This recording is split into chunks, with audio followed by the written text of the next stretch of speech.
Thank you. On behalf of all of the board members and the staff at the NTSB, we offer our condolences to those families who lost a loved one in this crash, and our thoughts go out to those who are hospitalized for a speedy recovery. I'm here to provide our first on-scene update of the crash that occurred yesterday here at San Francisco involving Asiana Flight 214. We had our organizational meeting this morning. We involved our parties to our investigation, those people that can provide expertise to our investigators, as well as the individuals who have been working on scene since the crash occurred.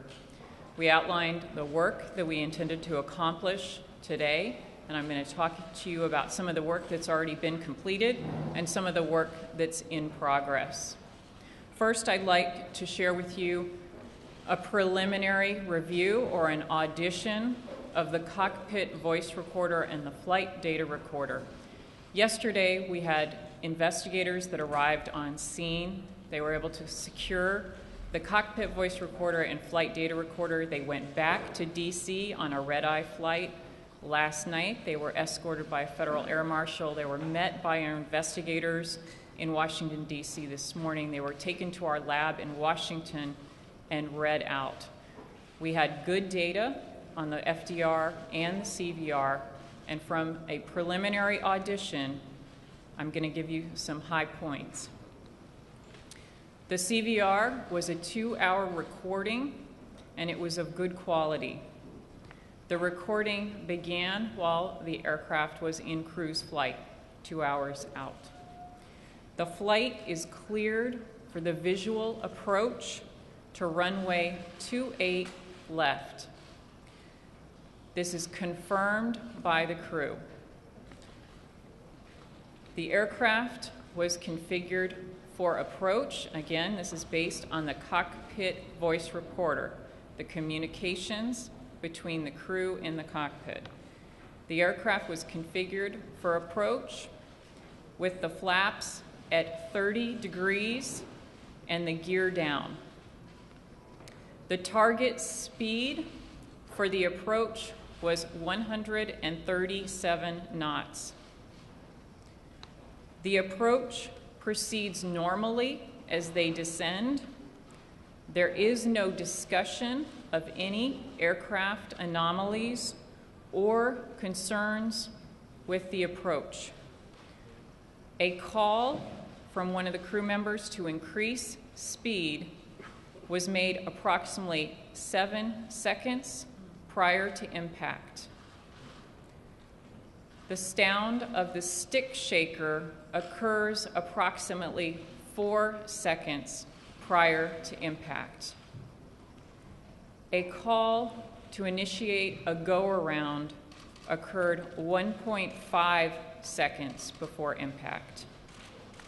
Again, what I just gave you was a brief recap of what our team in Washington in our lab heard on the cockpit voice recorder when they auditioned it.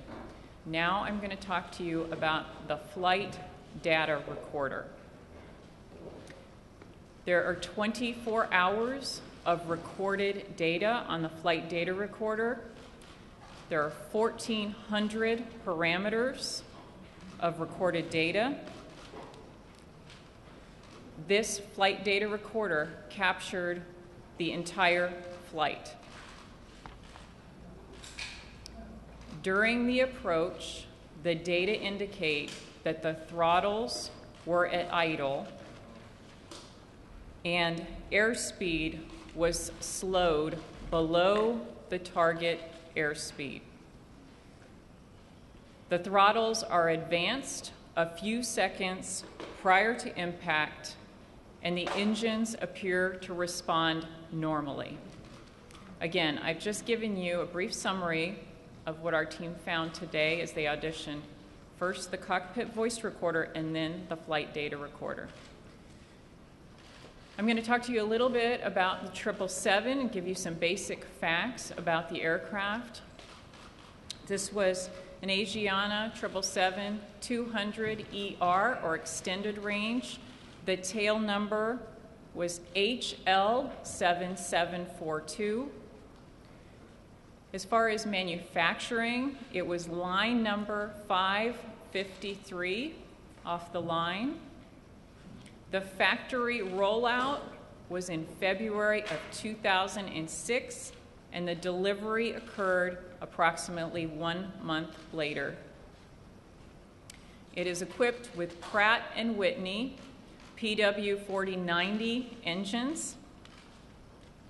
It has about 36,000 hours, and the aircraft has about 5,000 cycles. The delivery was configured for 303 seats. 32 of those are in business, and 271 are economy seats. Boeing has delivered over 1,100 777s. Of the 777-200ER type, they've delivered 421 of those. Of the aircraft that are equipped, the 777s equipped with the Pratt & Whitney 4000 series engines, that number is 169. There are 777s equipped with GE 90 series engines. There are 721 of those. And there are 777s equipped with Rolls-Royce Trent series engines, and those number 223. The Pratt & Whitney engine entered service in June of 1995. We had our organizational meeting today. We talked about the site securement since the accident. We've received excellent cooperation from San Francisco airport officials with respect to securing the accident site since the accident and during the overnight hours. Airport emergency operations were activated, and today they were in the process of removing any hazmat or any materials from the site that could be of risk to our investigators and responders. So they are doing that today. We have received excellent support from the FBI, both here in San Francisco and from teams that have traveled from Quantico. The evidence response team is helping us to document the accident site.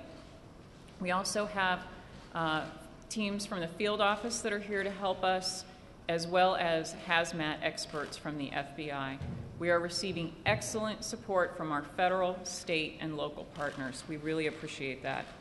We've worked very hard to get 28 Wright cleared and reopened today, and so, Mayor Lee, I know that you and the airport officials were glad to see that runway reopened. We know that this has inconvenienced a lot of travelers, and we respect that they have many challenges associated with moving on, and so we are working to complete our work as fast as we can to get the airport back to full strength. Let me tell you about some of our other groups, about the activities that they're undertaking. We have an operations group. They are focused really on crew and operations issues. They're going to evaluate the geography of the site, document the cockpit, the instruments, the cockpit seats, windshields. They're going to be looking at flight plans, at flight kits, at the information that the staff, that the crew have to make decisions, the overall conditions in the aircraft and in the cockpit, how they might have evacuated. They're going to be looking very closely at flight training and operations manuals, at the crew's experience, at the flight management system and the flight management computer, the cockpit configuration, and there's been a lot of discussion about stabilized approaches, and we're going to be looking at that very closely. We do hope to interview the crew within the next few days. We have a power plants team, and they're taking a look at the engines. They're going to be documenting general conditions, taking a lot of photographs. They can tell through their examinations whether or not the engine was rotating at the time of the crash, so they'll be looking to document that. and the conditions, any evidence if there was any fire that might have originated in the engines. And there are electronic modules or FADEC devices that do record faults, so they'll be looking at the health and the trending of the engines. They will likely be doing an engine teardown that will take place at Pratt & Whitney facilities in Windsor Locks, Connecticut at a later point in time. We have a survival factors team. They are out on the scene. They're doing an initial site survey. They have been at this for hours today. There is an extensive debris field that they are documenting. They want to locate the four corners of the wreckage. They're going to be looking through the wreckage field to identify important parts. They have documented the locations of rest of the 2 fatalities. They're going to be working now to document the seating positions of those who were injured. We want to identify preliminary injury patterns, interview survivors, as well as conduct cabin crew interviews. We're going to evaluate the use of the slides, their deployment, their use and their performance in this sequence, and we're going to be documenting occupant restraint use and also whether child safety seats were used. When we talk about the airport, I know we have the experts with respect to airport operations behind us, but I'll just give you a brief thumbnail of what we're looking at when we're looking at runway 28 left and San Francisco.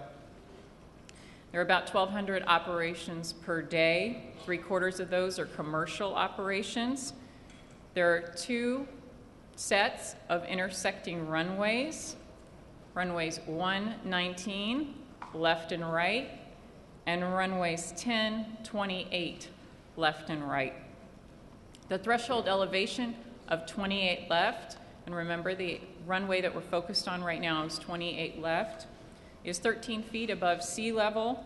It is 11,381 feet long. The FAA this morning requested a flight test to evaluate the equipment on the runway from a test aircraft. They were able to validate the localizer.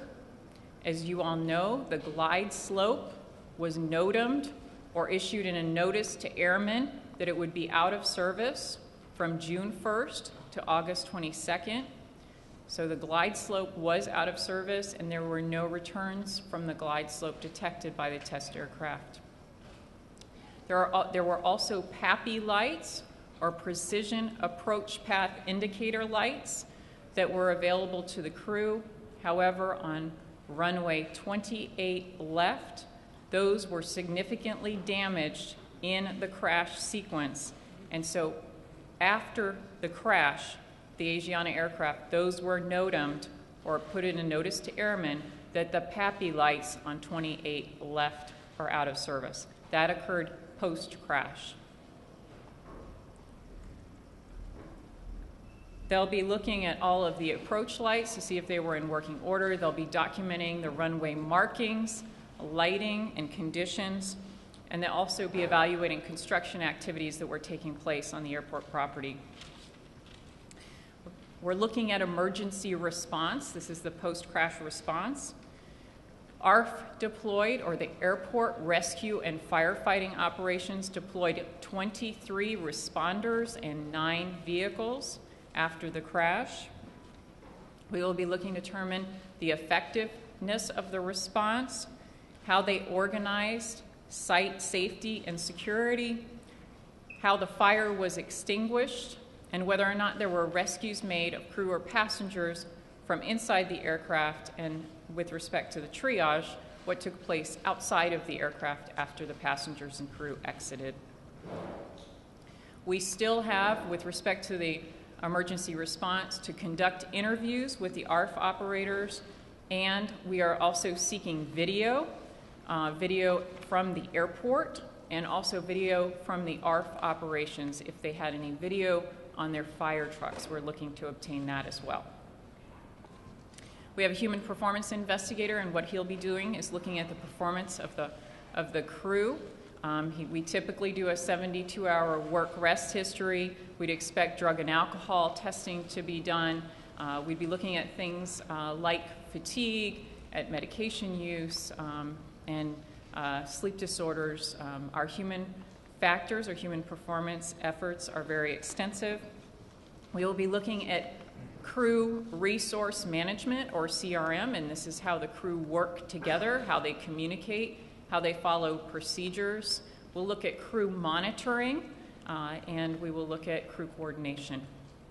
The weather on the day of the accident, at the time of the accident, winds were from the southwest at 210 at 7 knots with 10 miles visibility.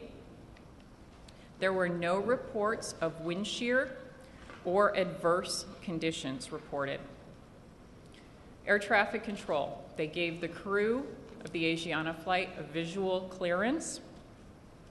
Handling appeared routine until the controller noticed that the aircraft hit the seawall. The controller declared an emergency. No prior distress calls or requests for special support or problems were noted in the air traffic control tapes between the controller and the Asiana crew. The pilots communicated with air traffic control post-crash, and emergency vehicles were deployed. United is helping Asiana set up a family assistance center to serve both the survivors as well as the families of the victims and the survivors. This is a part of our process when we launch to a major aviation accident. Those efforts are coordinated by the NTSB, but those services are delivered by others. United is stepping in as a co-chair partner with Asiana to provide services here locally. The Korean Accident Investigation Board and Asiana personnel from Korea have arrived today, and they are being integrated into our team.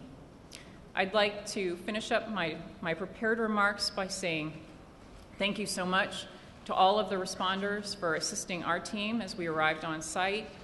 Thank you to the mayor, and thank you to the team at the airport.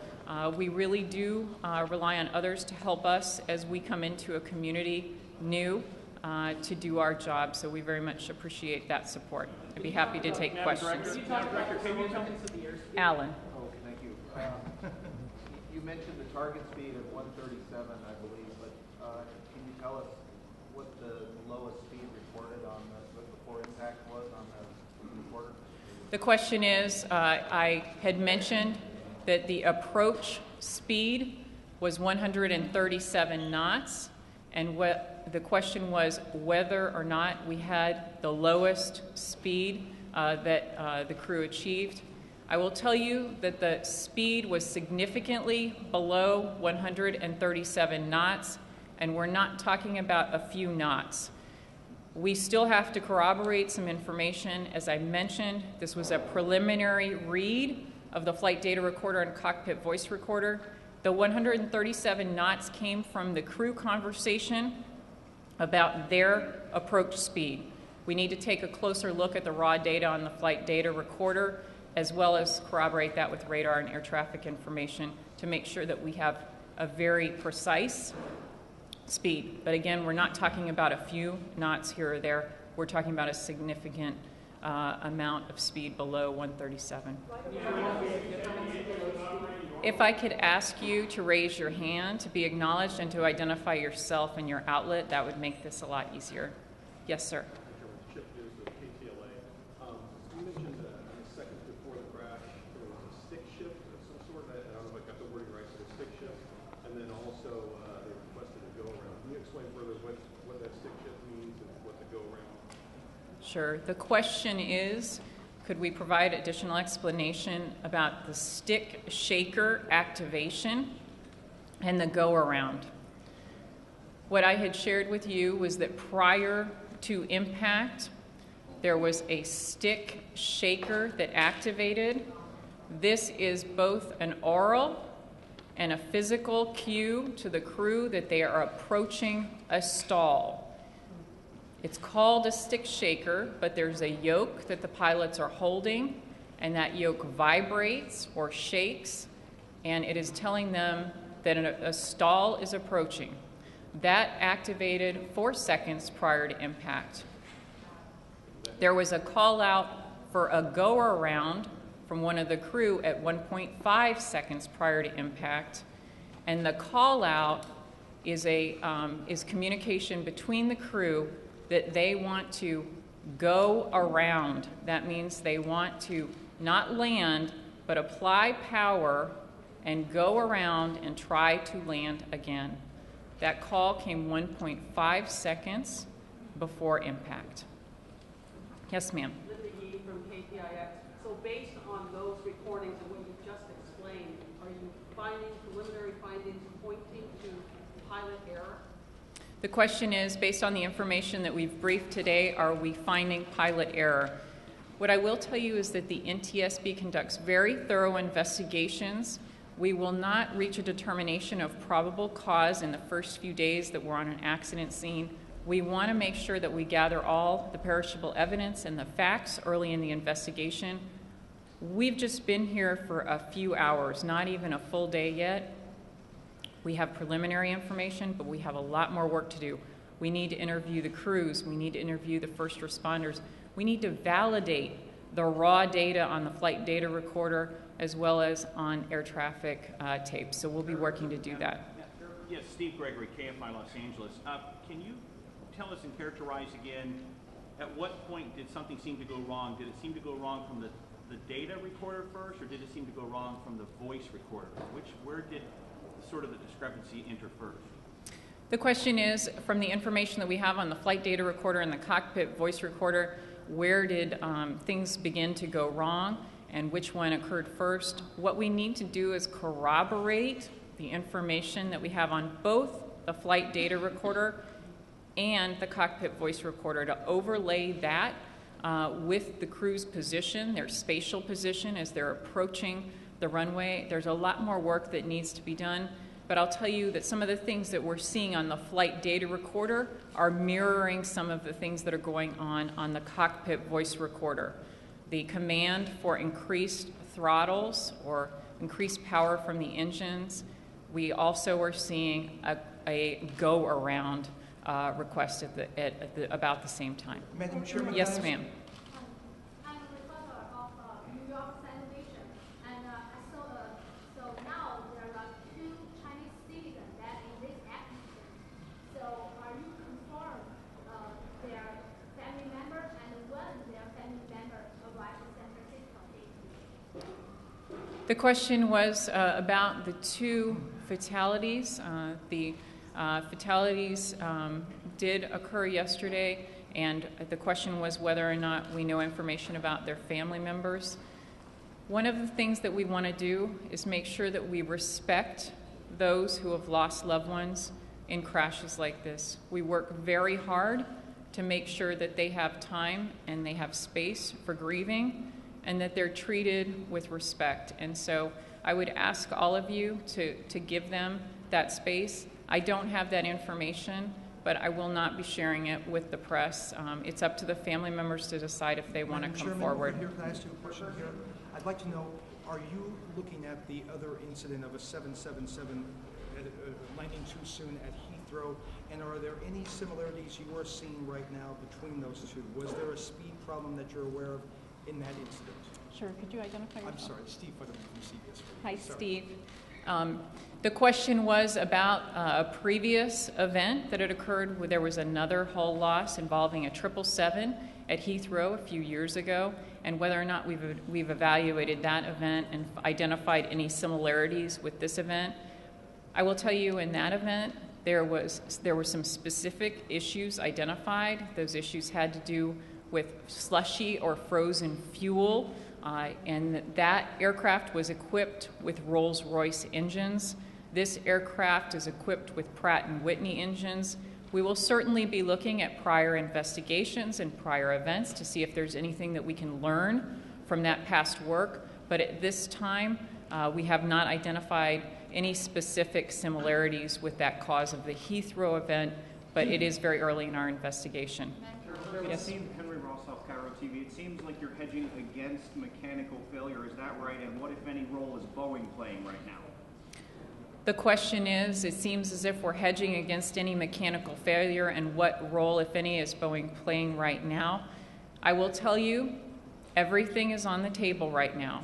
It is too early to rule anything out. I would ask you all to make sure you report the facts and make sure that the public is well informed. We will share with you factual information. We will not speculate, and we will not draw conclusions if we don't have good factual information.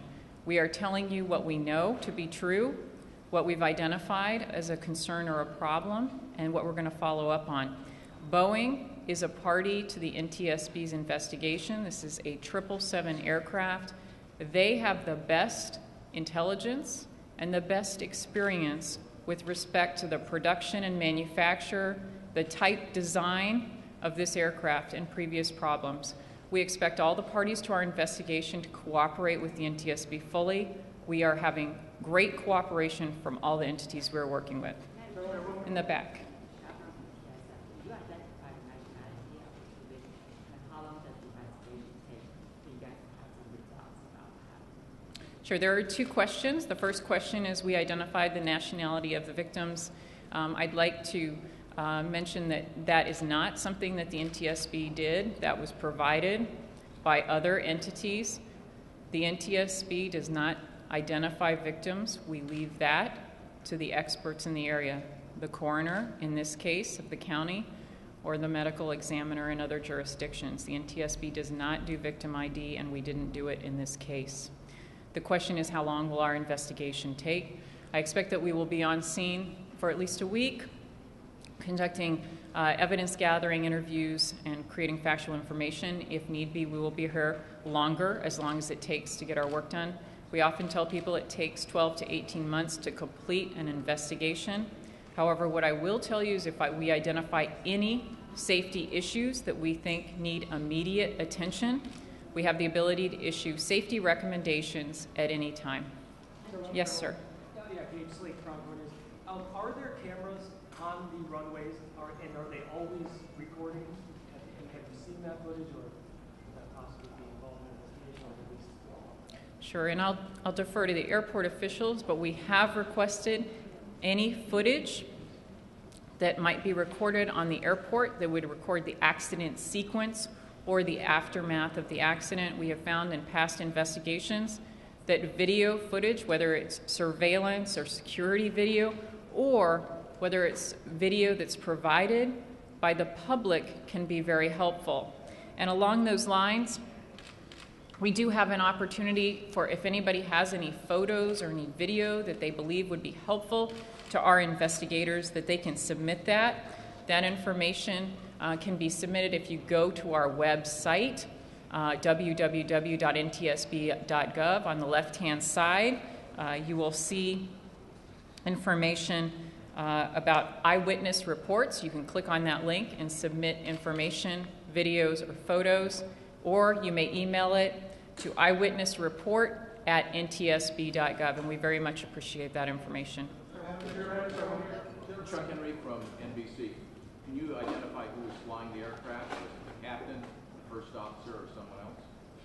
The question was who was flying, who was the pilot flying the aircraft, whether it was the captain or the first officer or someone else.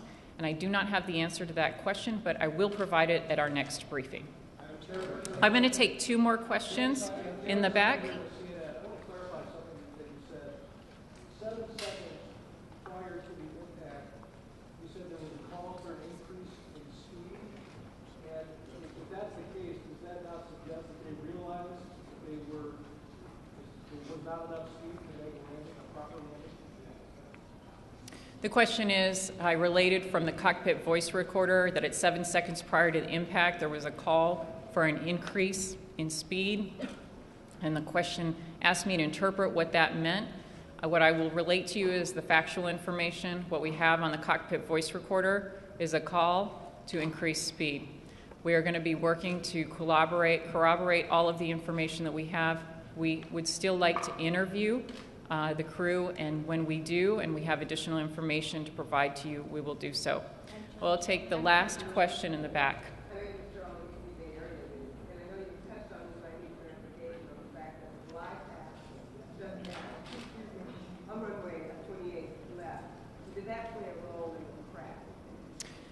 The question is that the glide path on the glide path on runway 28 left was inoperable, and then did that play a role in the crash? I will tell you that the glide path was NOTAMed. It was out of service. It was scheduled to be out of service for a construction project for an extension of a runway safety area. It was noticed to be out of service from June 1st to August 22nd. Pilots have available to them a number of options for how to get the plane in, the right speed, on the right approach, on the right path. One of those tools is a glide slope. A glide slope can give you a constant approach to the airport, and it's really looking at an approach down. A localizer will line you up on the center line of the runway. The glide slope was out, the localizer was not out. They do, though, we've talked about the PAPI lights, or the Precision Approach Path Indicator lights. These lights will tell the pilots, again, on the vertical, if they are too high on the approach or if they are too low. We'll also give them an indicator if they are on a glide path to approach.